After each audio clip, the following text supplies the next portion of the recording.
My writing and photography practice are currently separate, but I'm always wondering how they'll eventually meet, especially since I studied cinema back in Syria.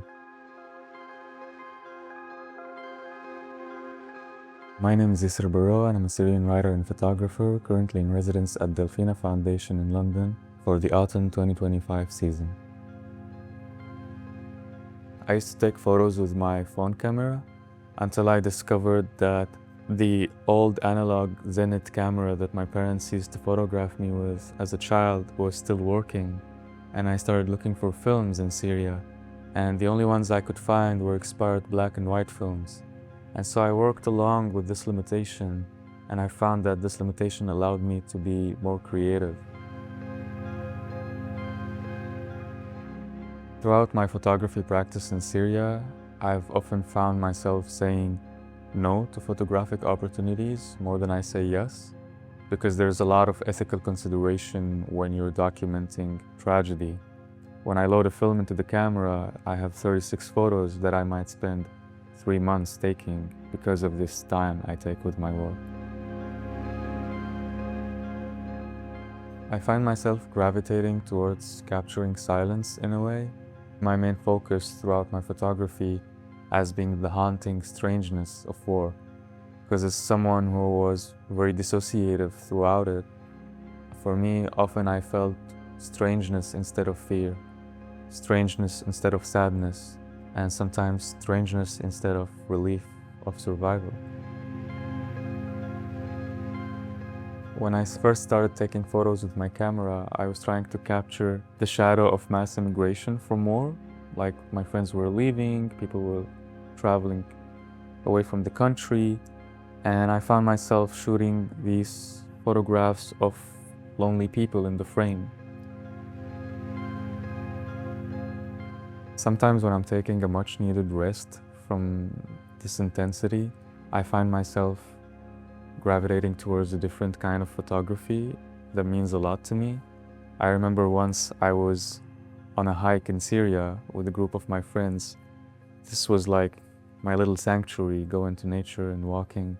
And so I happened to be alone in a certain moment, and this white dog appeared to me, and I shot this photo that I really love of the dog. It felt like a Miyazaki character in a way.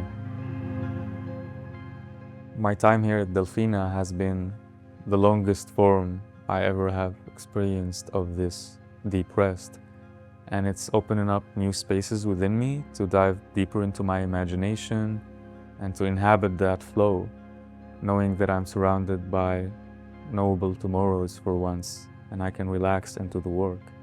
It has also introduced new questions to my photography, because when you're used to photographing Syria, this is a very different place.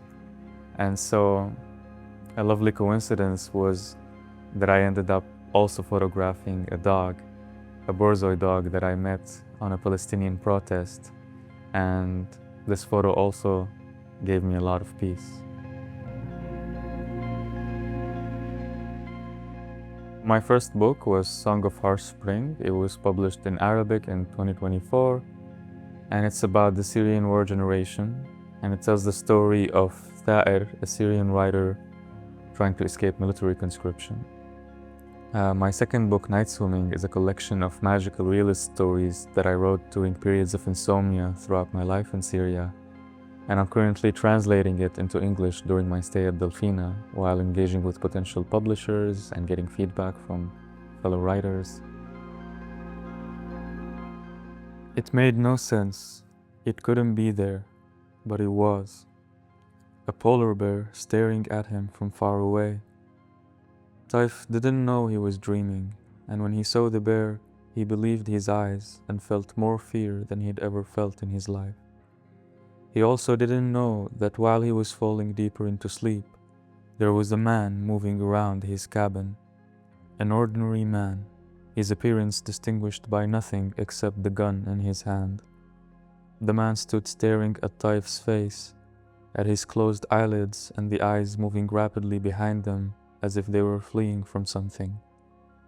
He aimed the gun and fired a bullet into his chest, ending his dream of the polar bear. While at Delfina, I've not only been inspired by the artists I've been meeting in London, but also by Delfina Foundation itself and the people who've enabled this residency, the Rambourg Foundation and Hani Zaitoun. And this inspiration has culminated in me planning a local residency for writers when I go back to Syria. Because writing is such a solitary activity, and working in isolation as a writer in Syria can be mentally challenging due to the circumstances. So I really want to create this safe space for writers to create a literary community and gather to exchange ideas and grow together. Usually, I don't sleep in our field, but last week I accidentally did and dreamt that my father had turned into a dragon. When I told him about the dream, he smiled at me and returned to his writing. The strange thing is that ever since I accidentally fell asleep in our field, I haven't been able to sleep anywhere else. I lie in my bed forever, cursed with a strange insomnia. I had spent an entire week without sleep when I happened to lay in our field again, completely exhausted, and fell asleep as soon as my back touched the grass. It was a little green coma that comforted me and soothed me with dreams I had never seen like before, such as my dream of a giant cathedral flying through the night sky like an ancient spaceship.